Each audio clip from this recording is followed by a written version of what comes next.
permítanme un momento.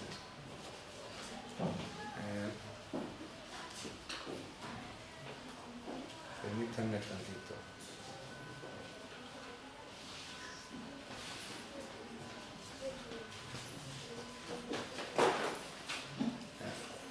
Eso no importa. Ok. Vamos a ver cómo le hacemos con esto. Estoy aprendiendo todavía a hacer esto. Muy bien, hermanos, vamos abriendo nuestras Biblias en... No sé por qué no funciona. Ok, está bien. Bueno, entonces no van a ver mi bosquejo. Pero está bien, hermanos, porque van a ver vamos a ver unas imágenes y unos videos en unos momentos. El hermano Víctor me está apoyando para hacer esto. Muy bien, vamos a leer rápidamente esto que ya habíamos leído hace unos momentos. Rápidamente. Dice la palabra de Dios en Job capítulo 38, del versículo 31 al 38. Dios le pregunta a Job: ¿podrás tú atar los lazos de las Pléyades o desatarás las ligaduras de Orión? ¿Sacarás tú a su tiempo las constelaciones de los cielos? ¿O guiarás a la osa mayor con sus hijos? ¿Supiste tú las ordenanzas de los cielos? ¿Dispondrás tú de su potestad en la tierra? ¿Alzarás tú a las nubes tu voz para que te cubra muchedumbre de aguas? ¿Enviarás tú los relámpagos para que ellos vayan? Y te dirán ellos: henos aquí. ¿Quién puso la sabiduría en el corazón? ¿O quién dio al espíritu inteligencia? ¿Quién puso por cuenta los cielos con sabiduría? Y los odres de los cielos, ¿quién los hace inclinar? Cuando el polvo se ha convertido en dureza y los terrones se han pegado unos con otros.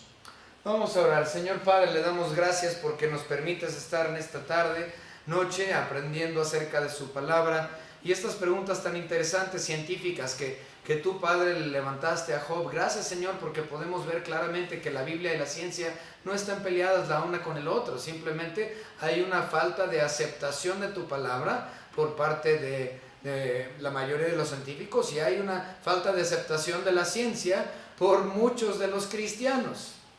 Pero gracias, Señor, porque es evidente en su bendita palabra, Señor, que usted es el creador soberano de todas las cosas y de la ciencia misma.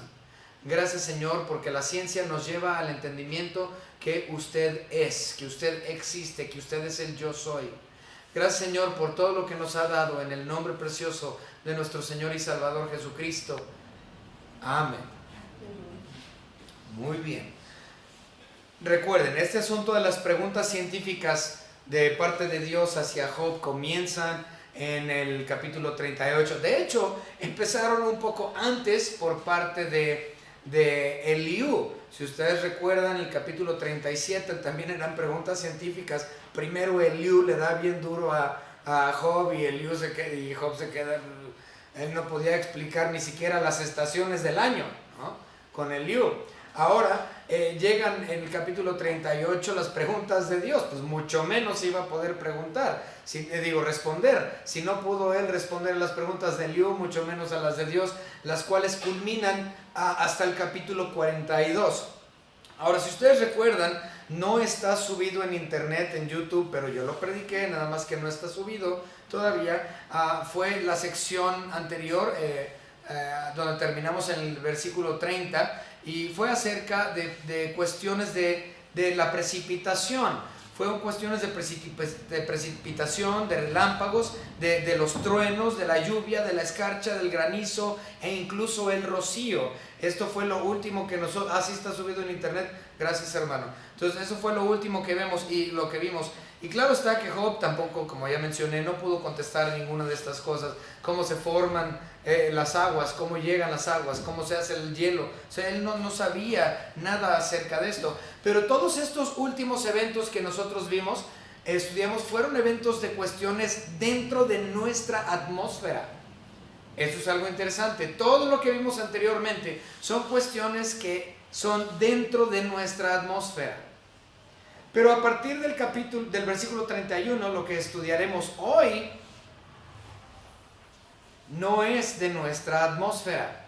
Son cuestiones del espacio exterior. fuera de nuestro mundo, cosas extraterrestres.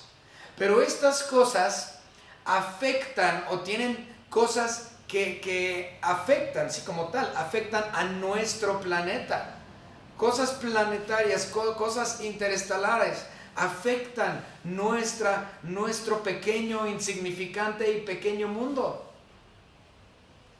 Si Job no pudo responder las cosas dentro de nuestra propia atmósfera, mucho menos iba a poder contestar cuestiones fuera de ella. Y esto es lo que vamos a estudiar el día de hoy. El versículo 33b, ¿dispondrás tú de su potestad en la tierra?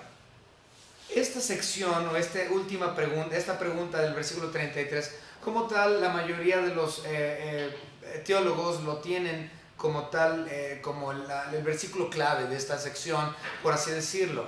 Dice, ¿dispondrás tú de su potestad en la tierra? O sea, ¿tú tienes realmente entendimiento del poder de las cosas fuera de nuestra atmósfera y cómo impactan a nuestro mundo? ¿Tú tienes entendimiento de esto? Y pues claro que él no tenía entendimiento.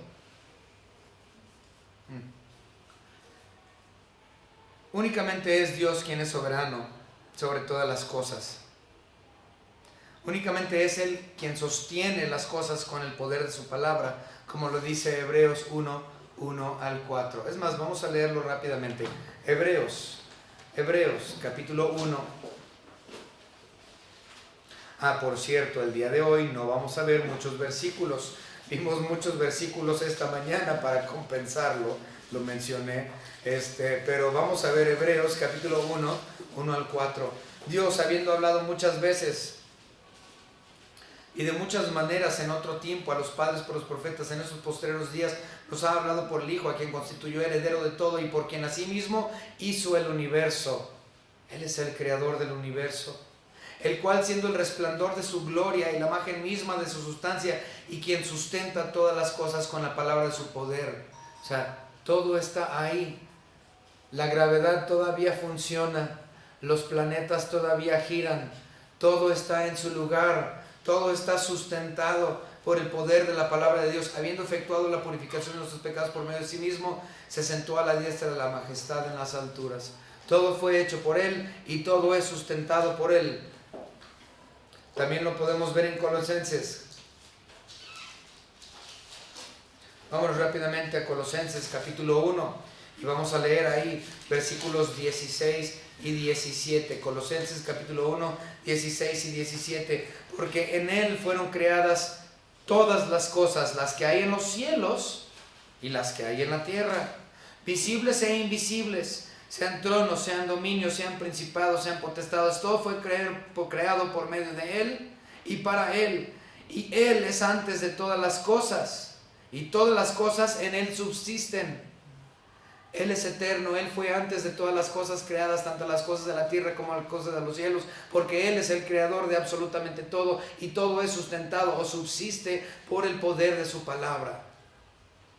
Él es el soberano. Tenemos que entender eso cuando pensamos en cuestiones de la creación, tanto terrenales como celestiales. Él es el soberano, todo subsiste por Él, todo sigue girando por Él, para la gloria de su bendito nombre. Ahora, nuevamente vamos a leer el versículo 31. ¿Podrás tú atar los lazos de las Pléyades o desatarás las ligaduras de Orión? Lo primero que vamos a notar son que hay aquí un contraste. En el 31, hablando de Pléyades, dice atar los lazos. Y en cuestión a Orión, desatar las ligaduras. Entonces, para Pléyades es atar, para Orión es desatar, opuestos. Bueno, el Orión y las Pléyades como tal son familias estelares. Son familias estelares. Pléyades en el griego original, en el hebreo original es Gima. Orión en el hebreo original es Gesil. Gima y Gesil. Y déjenme decirles que es altamente discutido. Toda esta sección es muy discutido por teólogos. Yo fui con mi suegro y le mostré algunas cosas que yo había leído en referencia a esto, y leí varios libros y la verdad es que ninguno tiene sentido. Muy mal explicado por la mayoría de los teólogos, muy mal peleado todo este asunto. Y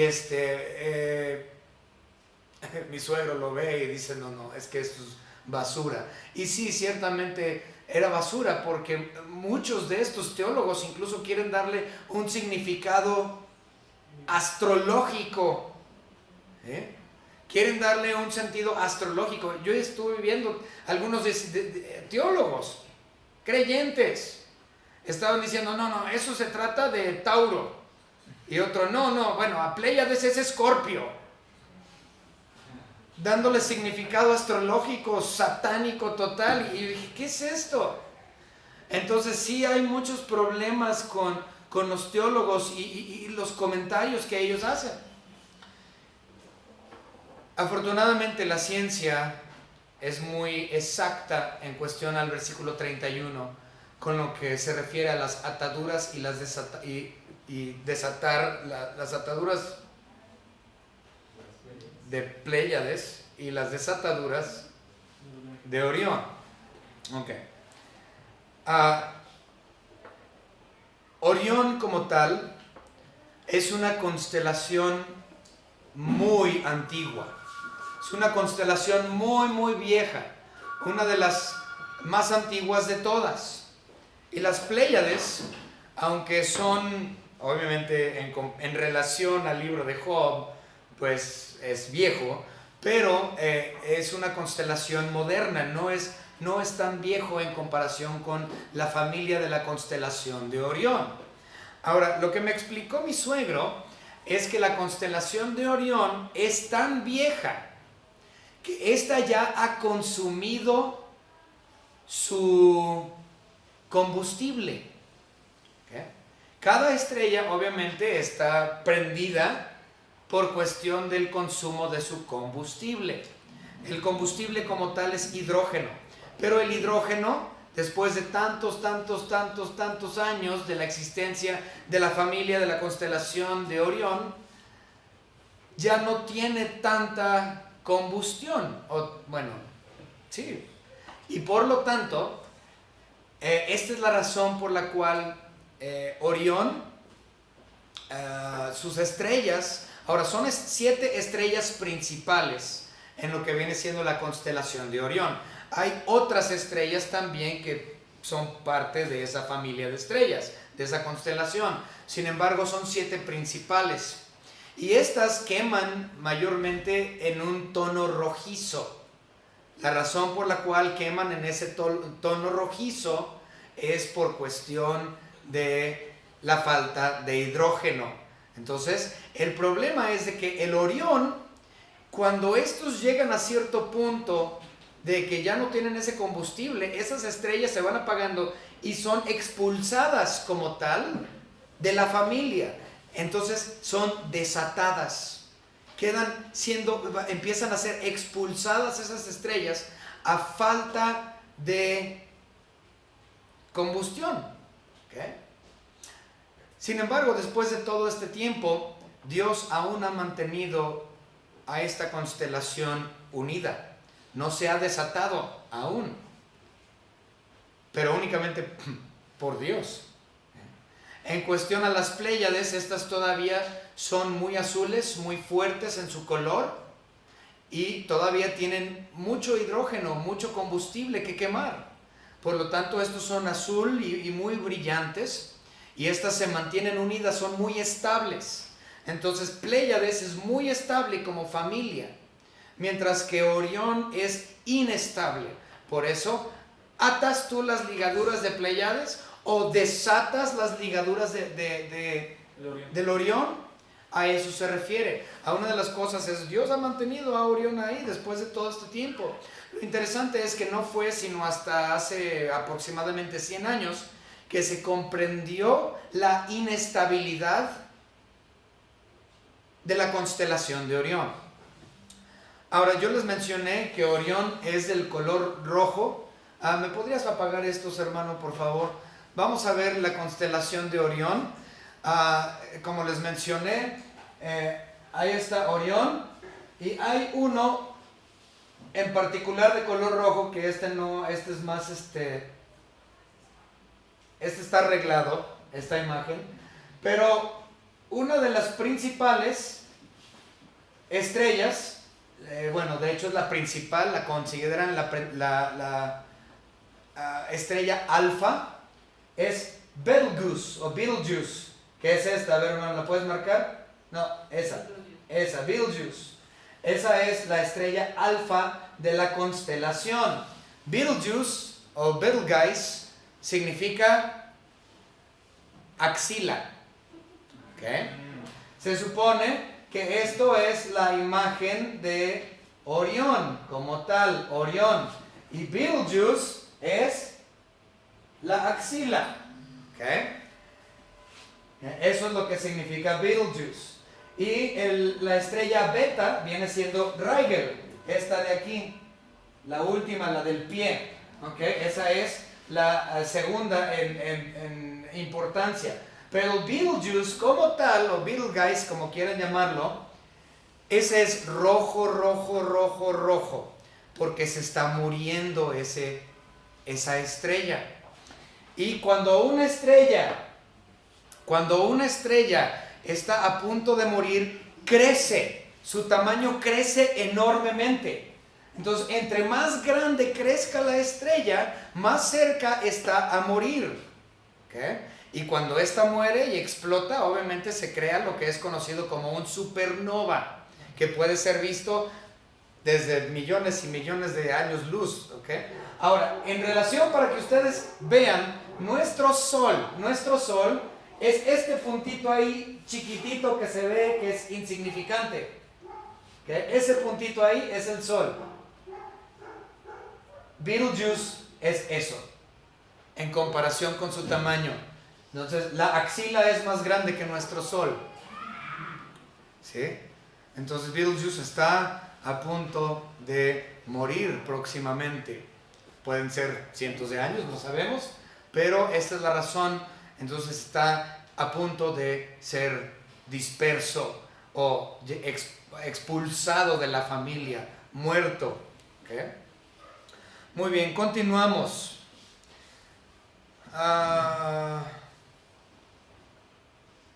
Versículo 32, ya lo leímos, pero es: ¿sacarás tú a su tiempo las constelaciones de los cielos, o guiarás a la osa mayor con sus hijos? Constelaciones, en el hebreo es la palabra Mazarot, y me senté con mi suegro, bueno, él es el maestro de hebreo ahorita para el instituto, entonces él me ayudó mucho también para ver este asunto del hebreo. Pero Mazarot es la palabra para constelación, y parece ser que eso es literalmente lo que significa constelación. Entonces, dentro de nuestra propia traducción está bien puesta ahí esa palabra, Mazarot, constelación, la cual literalmente significa eso. Ahora, una cuestión interesante es aquí la Osa Mayor. Ahora, yo estuve viendo varios libros en cuestión a Osa Mayor, y nuestra versión en español, nuestra Reina Valera, o la mayoría de las versiones en nuestro idioma, dicen Osa Mayor, pero al estar estudiando algunos otros, dicen el guardián del oso. Y yo dije, ¿cómo que el guardián del oso? Bueno, esos son por cuestiones de las versiones que vienen de la Nácar Colunga. La Nácar Colunga es la versión en latín, la versión en latín, y ellos usan la palabra Arcturus, que significa eso, guardián del oso. Sin embargo, en el hebreo original, la palabra como tal es Weaish, que significa el gran oso. ¿Okay? Entonces, obviamente, nosotros vamos a tomar desde el original en el hebreo, es Osa Mayor, o el gran oso, el Weaish. ¿Okay? Que nosotros sabemos cómo es la Osa Mayor. Okay. Ursa Mayor, también hay Ursa Menor, pero esa es la Osa Mayor. Entonces a ese se refiere, a esa familia de estrellas como tal. Muy bien.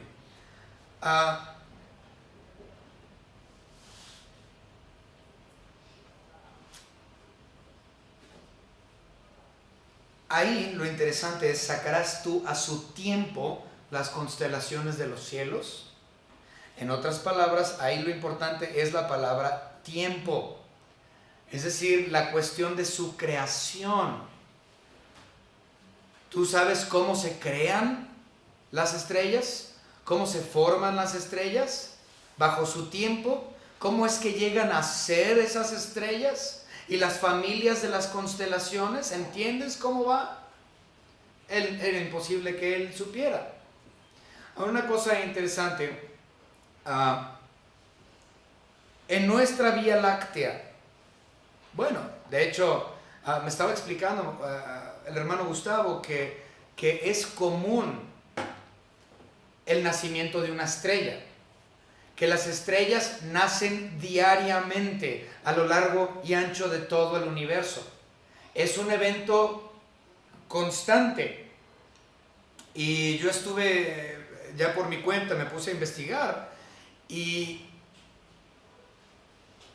de acuerdo a lo que vi, se cree que dentro de nuestra propia galaxia hay entre 5 a 7 estrellas que nacen anualmente. ¿Okay? Entre 5 a 7 estrellas que nacen en nuestra Vía Láctea anualmente. Pero su nacimiento es muy pequeña, y son conocidos como estrellas enanas. Estrellas enanas, estrellas formadas oficialmente, pero pequeñas como tal. Entonces, 5 a 7 nuevas estrellas en nuestra propia galaxia cada año. Entonces, pues es imposible que él iba a entender cómo es que por cuestión de la gravedad y las partículas y los átomos y protones y neutrones y cómo es que ellos giran y se embonan por cuestión de gravedad para llegar a ser estas estrellas. Él no lo iban a comprender. Versículo 33. ¿Supiste tú las ordenanzas, es decir, el orden o los reglamentos o las leyes o principios de los cielos? ¿Cómo es que funciona el cielo? Hablando de rotación. ¿Cómo son las leyes o estatutos de la rotación planetaria, estelar y galáctica? Esto me llamó mucho la atención.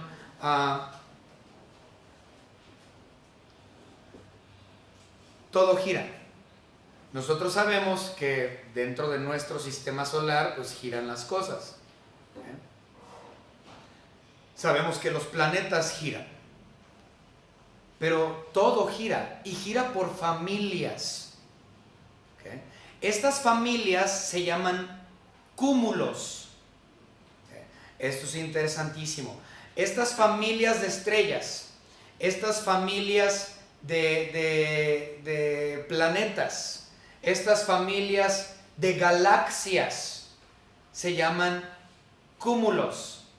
Todo está por familia y todo gira, absolutamente todo gira. Cada familia gira, cada familia de estrellas gira, cada familia de planetaria gira, cada familia de galaxias gira. Todo está en movimiento constante. Todo está girando siempre. Pero lo interesante es que son cúmulos por familias. Y esas familias forman un supercúmulo. Un supercúmulo. Cuando me explicó esto el hermano Gustavo, yo me quedé así de wow, qué interesante. ¿Por qué? Porque sabían que nuestra galaxia tiene otras galaxias hermanas o familiares. Nuestro supercúmulo en el cual nosotros vivimos se conoce como la Niaquea. La Niaquea. La Niaquea es el supercúmulo al cual pertenece nuestra galaxia entera, que es la Vía Láctea. Ahora, la Vía Láctea o la Niaquea más bien, nuestro supercúmulo, es formado por 3 galaxias principales y 46 galaxias pequeñas. Las galaxias principales son Vía Láctea, Andrómeda, ¿y cuál es la otra? Algo de... esta siempre se me olvida. Y Galaxia del Triángulo. A ver, ya me...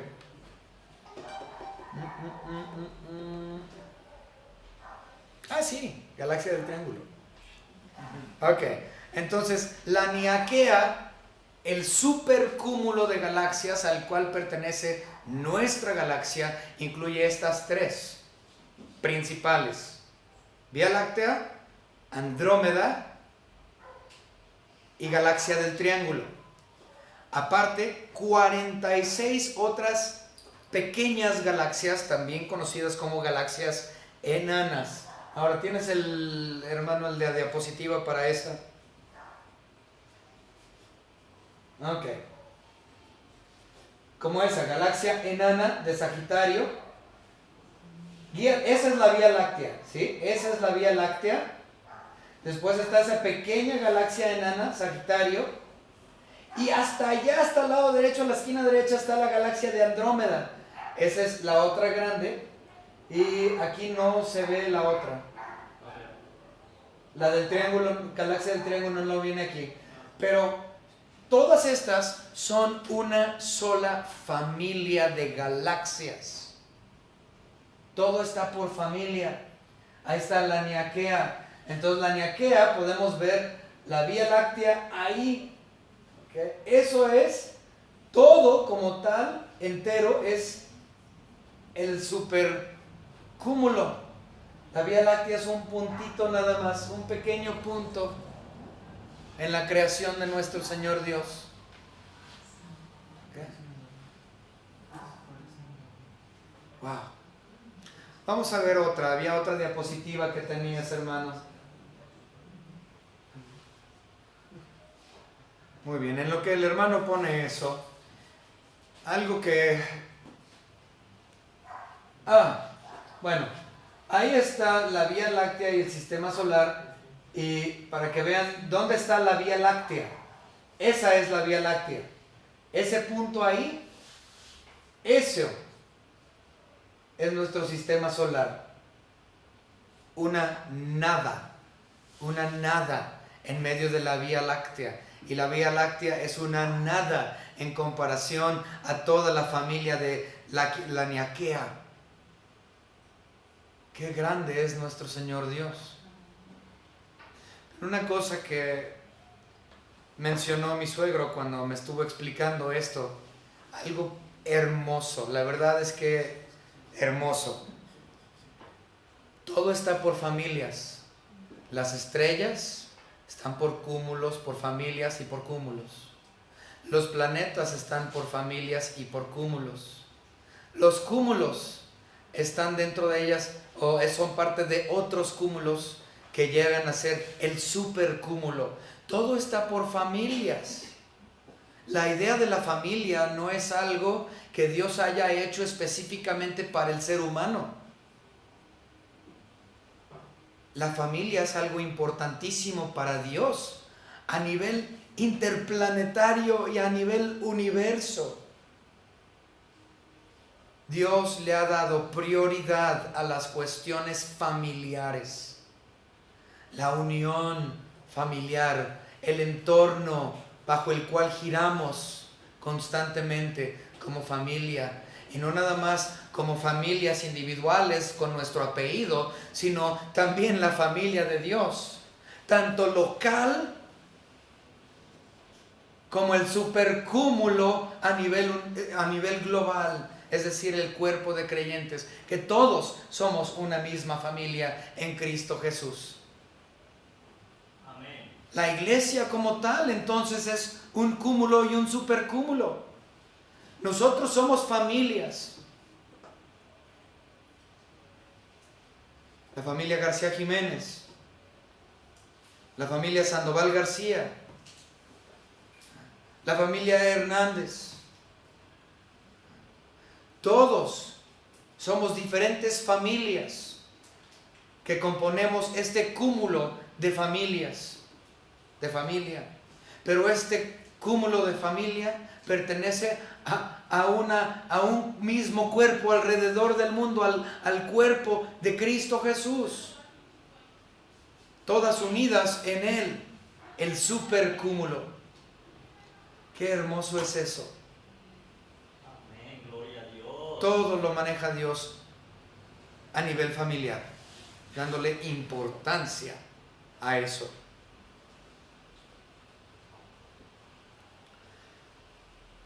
Esto era absolutamente imposible para que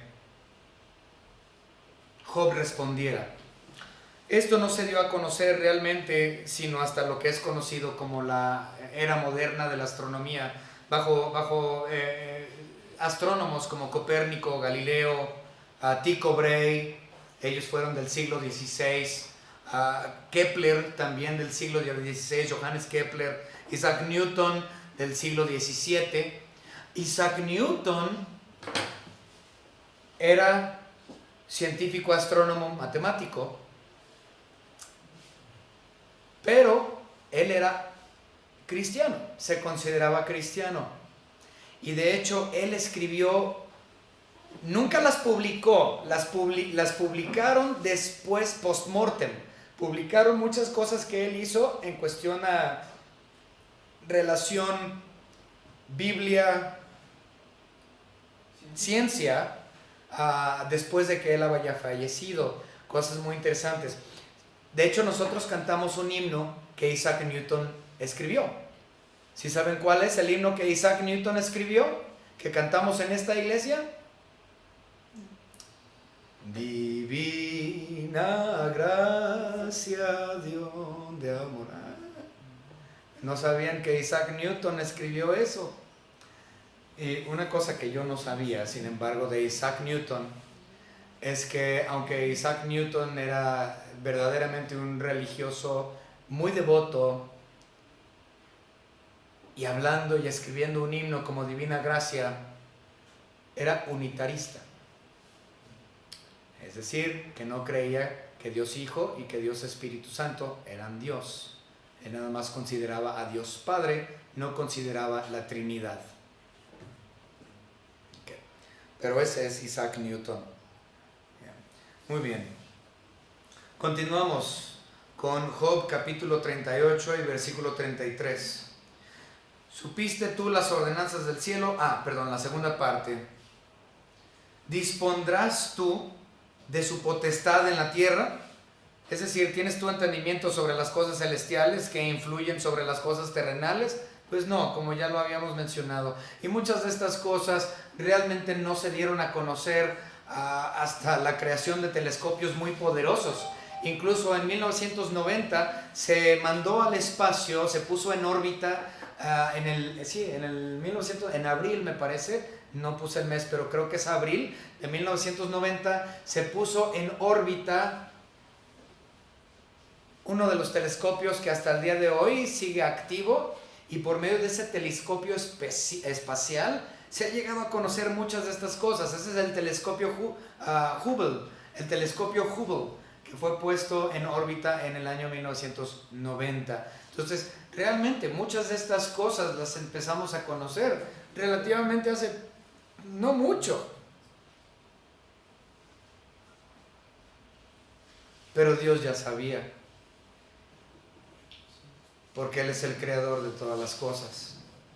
Él hizo todas estas cosas y Él sabía ya que le faltaba gasolina a Betelgeuse. Él sabía ya que era inestable Orión, mientras que nosotros lo acabamos de descubrir hace no mucho. Versículo 34. ¿Alzarás tú a las nubes tu voz? Esto me dio risa. Me dio risa. ¿Alzarás tú a las nubes tu voz para que te cubra muchedumbre de aguas? O sea, tú vas a voltear a las nubes y decir, Tlaloc, que llueva Tlaloc. Muchas personas a través de los milenios han considerado que pueden hacer eso, que pueden voltear a las nubes, que pueden voltear a los falsos dioses y decir, que llueva por favor, como si tuvieran potestad de esas cosas para concederles la lluvia. Lo interesante, hermanos, yo estuve, ¿saben? Aquí en México tenemos dos dioses de lluvia principales, Tlaloc siendo uno y Chac siendo el otro. Tlaloc y Chac. ¿Okay? Tlaloc obviamente por cuestiones de los mexicas, Chac por el lado de los maya. ¿Okay? Pero no son los únicos. Hay otro aquí en México, Cosijo. Ese yo lo desconocía, Cosijo. Entonces, otro dios de la lluvia. Tlaloc, Cosijo y Chac aquí en México. Indra en la India. Ansara, Chek, Mangue, Simbula de África. Asiak, Xotoconungua de Estados Unidos y Canadá. Oden, Apotudo, Anitut-Tao, Tagbanua de Asia. Y casi todo continente y todo país tiene su dios de la lluvia o dioses de la lluvia. Un dios nada es. Un dios no puede conceder la lluvia. Por más que grites Tlaloc, Tlaloc, Chac, Chac, la precipitación no va a venir. Depende enteramente de Dios, del único y verdadero soberano. Versículo 35. ¿Enviarás tú los relámpagos para que ellos vayan? Y te dirán ellos, henos aquí. O sea, tú puedes invocar al Dios del rayo para que el rayo venga. Obviamente esto es muy conocido desde el punto de vista de la mitología griega. ¿Quién era el dios de la mitología griega que tenía los rayos?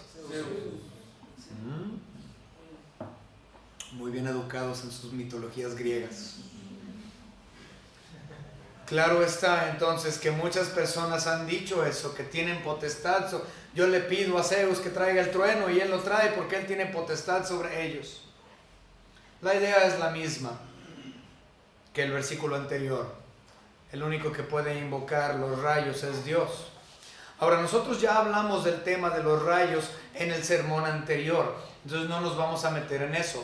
Pero como estamos hablando de las cosas extraterrestres fuera de nuestra tierra, algo que me explicó el hermano Gustavo también fue que los rayos no nada más se forman dentro de nuestra atmósfera, sino que muchos de los rayos provienen incluso por la energía solar, que por el sol a grandes velocidades entran partículas dentro de nuestra atmósfera y cuando chocan con nuestra atmósfera comienza el proceso de la ionización, cosa que ya habíamos explicado. Y la ionización es la separación de cargas positivas y cargas negativas, las cuales a su vez nos dan la trayectoria del rayo, es decir, hacia dónde se va a ir el rayo. ¿Okay? Por cómo son divididas o separadas esas cargas positivas y negativas, que es muy interesante. Entonces los rayos pueden venir directos desde afuera de nuestra misma atmósfera, directas del sol. No nada más es algo creado dentro de nuestra atmósfera. ¿Okay? Me llamó mucho la atención eso. Y obviamente Job no iba a entender nada de los rayos. Versículo 36, ¿quién puso la sabiduría en el corazón? Pues sabemos que es Dios, ¿no? ¿O quién dio al espíritu inteligencia? Dios, la respuesta es Dios. Dios hizo al hombre de acuerdo a Génesis capítulo 1 y versículo 26. Hagamos al hombre a nuestra imagen y conforme a nuestra semejanza.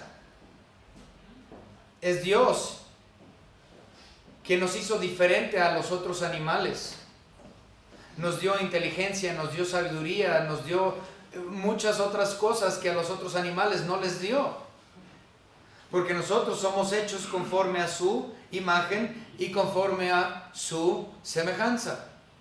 Entonces sabemos quién lo hizo. Pero lo interesante aquí es que dice el versículo, sabiduría en el corazón. ¿Dónde está la sabiduría? Aquí dice en el corazón. Y luego dice, ¿y dónde está la inteligencia? En el espíritu. Entonces en el espíritu es donde la inteligencia es guardada, mientras que la sabiduría dice que está puesta en el corazón. Ahí es algo muy interesante que también batallamos mi suegro y yo con el hebreo un poco, porque en nuestra Reina Valera dice corazón, pero en el hebreo no dice corazón. La palabra de corazón en el hebreo es lev, pero si usted ve el versículo en hebreo, la palabra lev no viene. ¿Okay? Viene la palabra batujot, batujot. Y si nosotros tomamos la palabra batujot, en hebreo significa seguridad inteligente. Seguridad inteligente implicando desde lo más profundo. Es decir, la sabiduría se encuentra localizada en lo más profundo, donde hay seguridad de dicha sabiduría. Es muy interesante. Entonces, como realmente no hay como tal algo similar en nuestro idioma, se le puso entonces desde la profundidad que decimos, bueno, corazón. Entonces nuestra traducción dice corazón, cuando en el hebreo simplemente significa seguridad inteligente desde lo más profundo. ¿Okay? Me llama mucho la atención.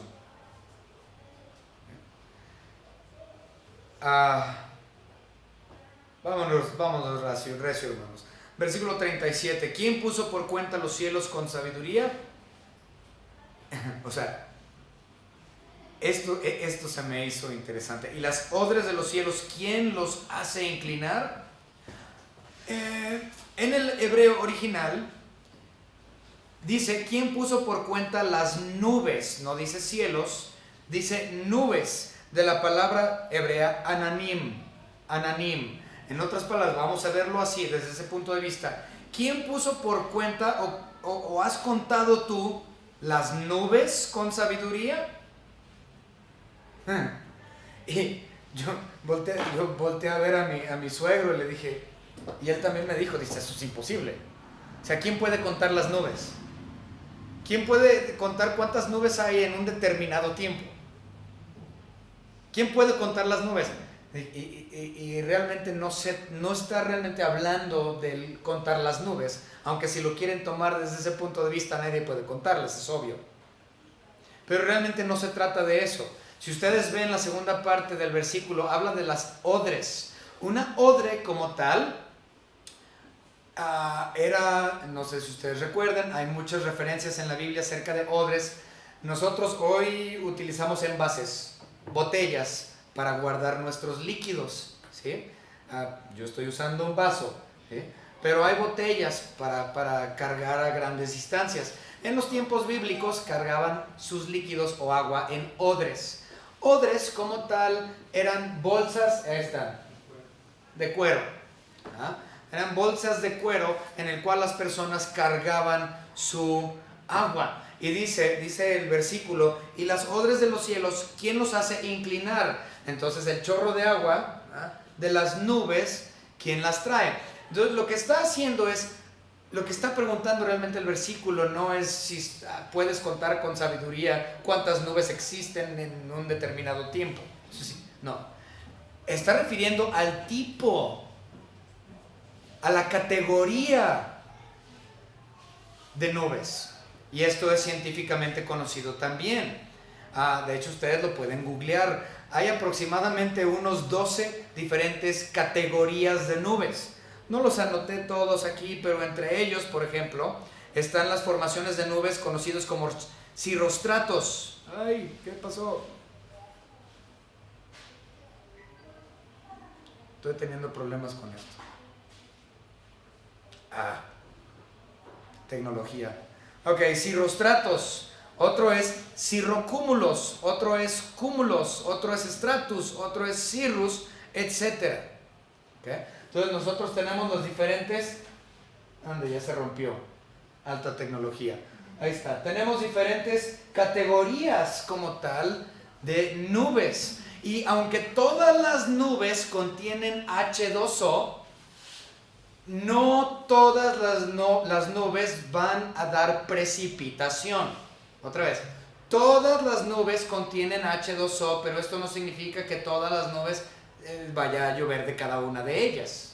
Sabemos que puede haber nubes arriba de nosotros, pero no significa que nos va a caer agua, ¿verdad? Entonces, los dos tipos de mayores de categorías de nubes que precipitan son las cumulonimbos.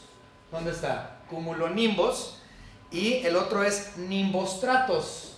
Nimbostratos y cumulonimbos son las categorías de nubes que traen precipitación.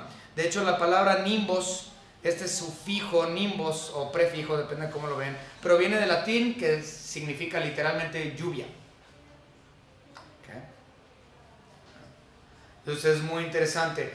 Hubiese sido imposible en aquellos años, nuevamente, que Job pudo saber las diferentes categorías de nubes y cuáles son las que traen precipitación o inclinan la odre y cuáles no. Okay. Por último, versículo 38, cuando el polvo se ha convertido... dice, vamos a ver la pregunta entera, ¿sí? Porque si nosotros separamos el versículo 37 del 38, realmente no tiene sentido. Entonces tenemos que ver la pregunta entera desde el versículo 37 y terminarlo en el versículo 38. Dice la pregunta, ¿quién los hace inclinar? Es decir, cuando sale la lluvia, cuando el polvo se ha convertido en dureza y los terrones se han pegado unos con otros. Esto tiene que ver con la agricultura. Cuando los mexicas y los mayas decían chac, chac, tlaloc, tlaloc, que llueva, ellos estaban pidiendo esto por cuestiones de agricultura, porque ellos querían que su maíz y todo lo que ellos tenían que creciera, porque la tierra estaba comprimida, estaba compactada, el suelo estaba duro, en terrones casi como piedra, y no podían ellos labrar la tierra y no podía la cosecha del maíz realmente florecer. Entonces ellos necesitaban que esa agua, que las odres se vaciaran encima de ellos para que la tierra se ablandara, para que esos terrones fueran blandos y podían trabajar la tierra y que la tierra absorbiera el agua para que el maíz creciera. Nuevamente, la precipitación es bajo tiempo de Dios. Nadie puede controlarlo, nadie puede decir tlaloc, tlaloc, chac, chac y esperar que venga el agua para que sus parcelas crezcan. Todo está bajo la soberanía de Dios. Desde las cosas y los supercúmulos y los cúmulos y las constelaciones y los giros y las familias, hasta los rayos y el agua y las nubes, todo es por Dios, porque todo el mundo fue creado para Él y por Él y es sustentado por el poder de su bendita palabra. Espero, hermanos, que esta tarde ustedes hayan aprendido un poco más del libro de Job, de la persona tan maravillosa y tan grande que es nuestro Señor Dios en relación con su creación, el universo. Vamos a orar. Señor Padre, gracias le damos porque usted es absoluto, usted es soberano absoluto, usted está en control absoluto de todo. Usted es quien hace llover, usted es quien mantiene todo en movimiento, usted es el creador de las familias, tanto intergalácticas, estelares y de todo, Señor, interplanetarias. Usted es quien mantiene todo en órbita, todo girando. Usted mantiene la gravedad ahí, usted mantiene al Orión atado, mantiene usted a las Pleiades atadas. Todo para la honra y gloria de su nombre. Gracias, Señor, porque no es necesario que nosotros gritemos y le pidamos a falsos dioses, cuando nosotros tenemos al único y verdadero Dios que ya todo lo tiene bajo sus benditas leyes y ordenanzas, las cuales usted ha establecido desde siempre. Gracias, Señor, porque usted es todopoderoso. En el nombre de nuestro Señor y Salvador Jesucristo, nuestro Señor y Dios y Rey. Amén.